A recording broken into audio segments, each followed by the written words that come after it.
ภูมิใจนำเสนอบทเรื่องมหัศจรรย์แดนจำปา กาลครั้งหนึ่งโดนนานมาแล้วณดินแดนที่ห่างไกลออกไปซึ่งเป็นดินแดนที่มีความอุดมสมบูรณ์ด้วยพืชและสัตว์นานาชนิดดินแดนแห่งนี้ถูกเอิ้นว่าจำปาวันเดอร์แลนด์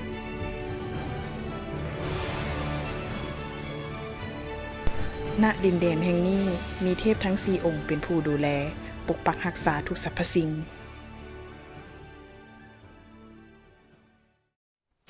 สบายดีข่อยคือเทพแห่งน้ำที่มีนามว่าวาลี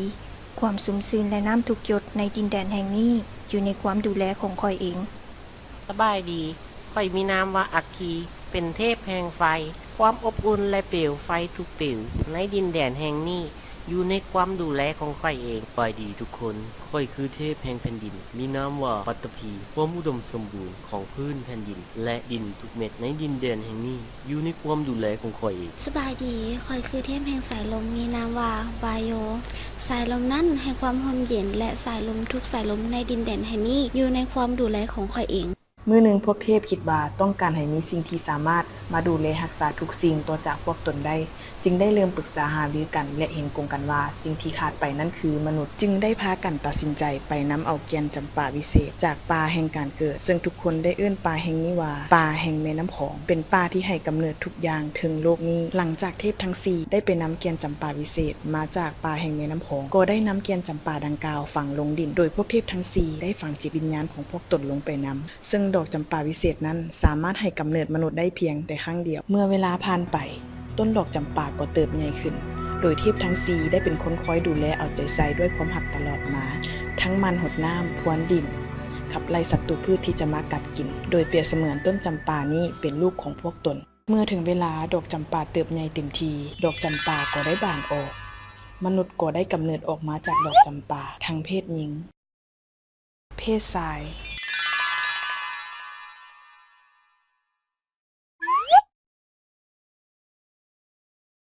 และเด็กน้อย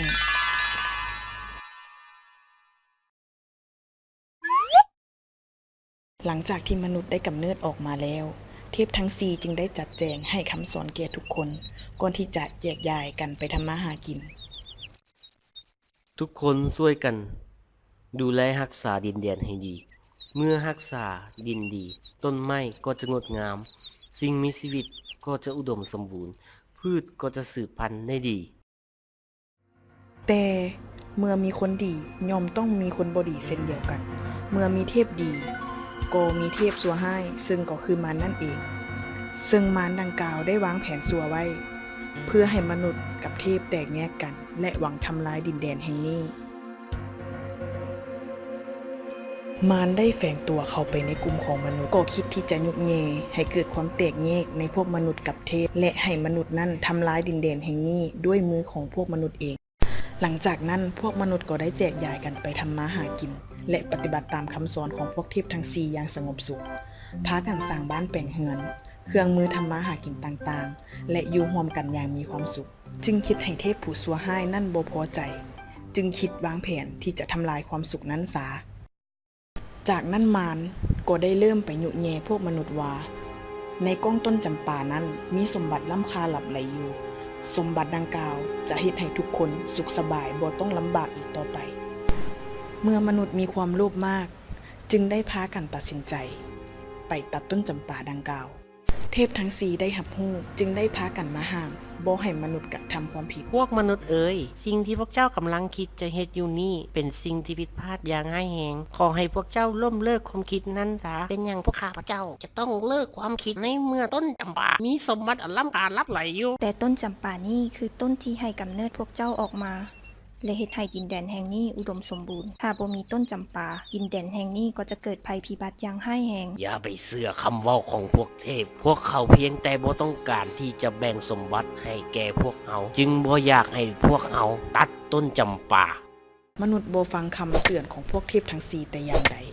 และตัดสินใจตัดต้นจำปาใหญ่นั่นทันทีหลังจากที่ยุแย่ให้มนุษย์กับเทพแตกแยกกันสำเร็จเทพผู้ชั่วร้ายก็หายตัวไปทันที หลังจากที่ตัดต้นจำปาแล้วใต้พื้นดินที่ต้นจำปาตั้งอยู่ก็บ่ปรากฏมีสมบัติล้ำค่าแต่อย่างใดเมื่อหากของต้นจำปาโง่อยล้มลงและพ้นจากพื้นดิน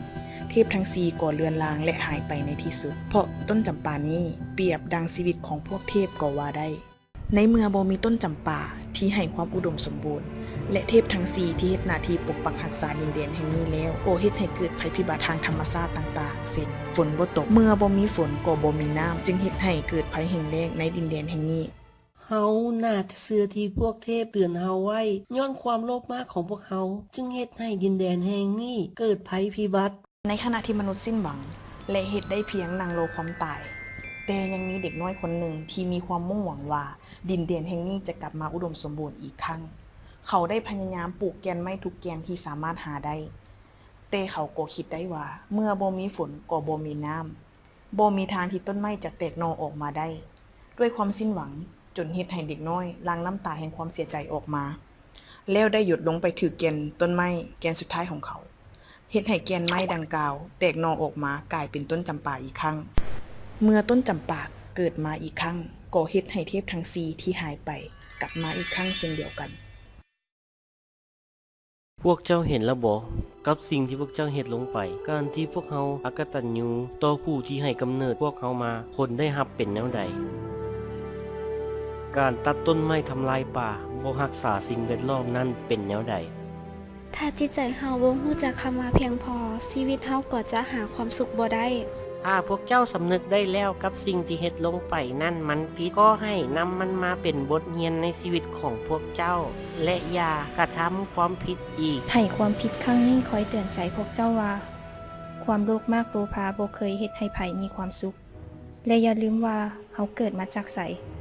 อย่าลืมรากเหง้าของตนเอง ถ้าเฮาบ่มีความรักในดินแดน หรือสิ่งที่ให้กำเนิดเฮามาเฮาก็จะบ่มีทางมีความสุขได้ดอกในชีวิตนี้แม่นแล้วจงพอใจกับความสุขที่เฮามีอยู่แล้วคือกับสุภาษิตที่ว่าอย่าเก็บดอกหวานอยู่บ้านเพิ่นมาสมให้เจ้างอยสารเก็บดอกกระเจียวแคมหัวเรามนุษย์ต่างก่อพากันสำนึกผิดและได้กล่าวคำขอโทษแก่เทพทั้งสี่พร้อมทั้งปฏิญาณตนจะบ่เฮ็ดผิดอีกหลังจากนั้นเทพและมนุษย์ต่างก็แยกย้ายกันไปดำรงชีวิตด้วยความพอเพียงและอยู่ด้วยกันอย่างมีความสุขตลอดไป